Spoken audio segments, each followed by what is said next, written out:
Hello and welcome to Logan Sounds Off. Here I talk about music and books, but today I'm doing my first album review of the year 2023.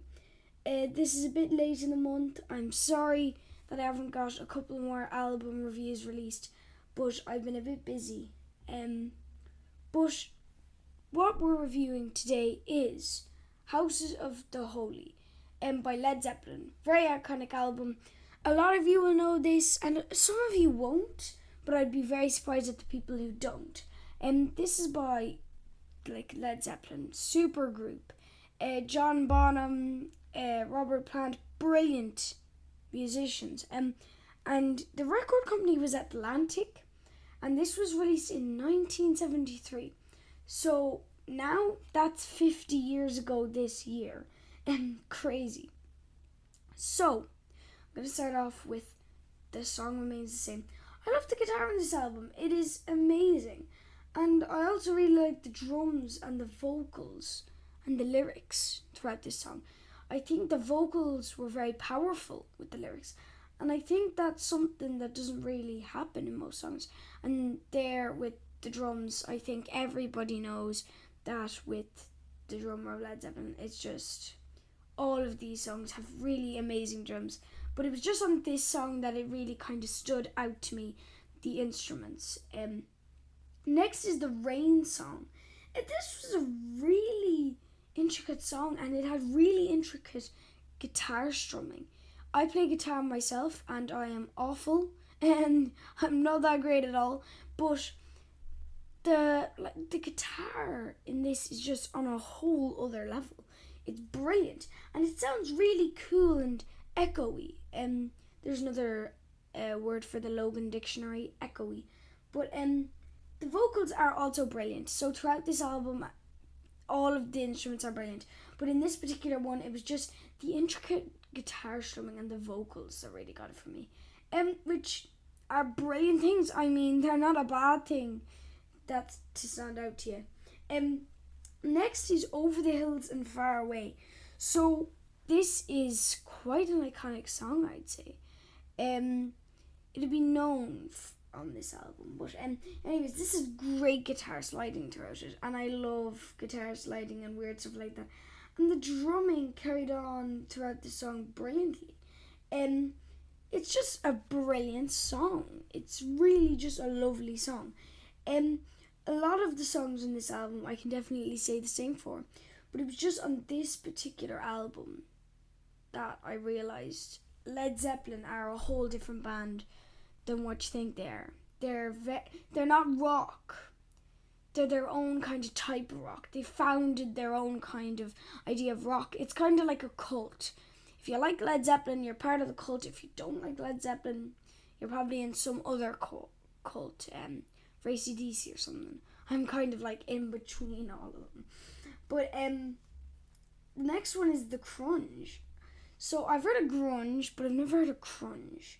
So when I heard this title, I just went, oh God, is this going to be horrifying or is it going to be brilliant? And fortunately, it was brilliant. And the drumming in this was fantastic. It's really amazing. And along with the effects, the song's the best. Really the best. This was one of my favourite songs on the album when I was listening to it. So that was something very important. And then Dancing Days. When I heard Dancing Days, I went, Led Zeppelin do not do dance music. They wouldn't be able to do dance music to try and save their lives. And that's actually a good thing. I'm not the biggest fan of dance music. Well, it depends if it's David Bowie. But anyways, really steady, cool drum beat at the start, along with some great kind of guitars. I really like the guitar in Led Zeppelin. It's usually a different beat to 4/4 time. If you don't know what 4/4 time is, it's 1, 2, 3, 4, and then 3/3 time is like 1, 2, 3, 1, 2, 3, 1, 2, 3, 1. So that's basically what I'm saying when I mean 4/4 time. Next is Dire Maker. Do you know, there are going to be so many Led Zeppelin fans who will be listening to this, and they will be so angry with my pronunciation of Dear Maker. I'm going to say Dear Maker. If I am wrong, do you know what? Say it, because I know I'm just messing this up immediately with the title. But this song actually sounds quite tropical at the start, but its cool drum fills are filled with toms, which kind of stops that whole vibe pretty quickly. And I was getting kind of scared that it would be a bit tropical. And that's not Led Zeppelin. I want hard, proper rock on a Led Zeppelin album. And next is No Quarter. So this song at the start is kind of weird, reverberated synth, and that really aids the song. I mean, I really love No Quarter, and it's probably the best track on the album. And I've said that like for 5 songs on an album before, like going, oh yeah, the song remains the same, brilliant song. Over the Hills and Far Away, brilliant song. The Crunch, brilliant song. Dancing Days, brilliant song. Dear, whatever that was, brilliant song. No Quarter, that's a brilliant song. I usually say for the rest, no. This time, this is the best song on the album. This is really, really good. And now, finishing off, is The Ocean, which is quite a nice title, but very heavy. I love the electric guitar in this song, and it sounds great. The vocals are very powerful, actually, in this song. So you wouldn't think it was like ocean sound effects, ambience, weird kind of stuff that some odd band will put on to end their album. No, they go full electric. Like, why not? I mean, name a song, The Ocean, then go full metal jack off on it. That's just brilliant. Full on brilliant. So I am very happy with that as the end of the album. Now, last time I did a Led Zeppelin review, it was quite long. It was like, 17, 16 minutes? This time, I have said a bit less, actually. But it's not worse than Led Zeppelin 3. They're pretty good now, both of them. But I don't know what House of the Holy Beach. Now that's for a poll. That's a poll now. Led Zeppelin 3 or House of the Holy or Led Zeppelin 1.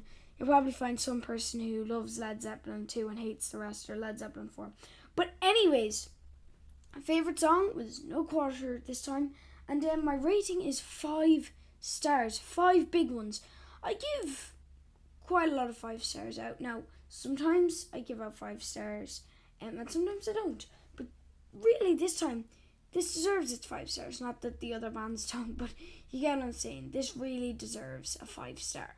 And for all the right reasons. Brilliant guitar, brilliant drumming, brilliant vocals, brilliant lyrics. I could sit here for days talking about how brilliant this album is. But really, I think I'd hurt you in some way mentally if I was here for days blathering into your ear. So that is why I am going to finish up now. And I hope you've enjoyed listening to this album review. Bye, guys.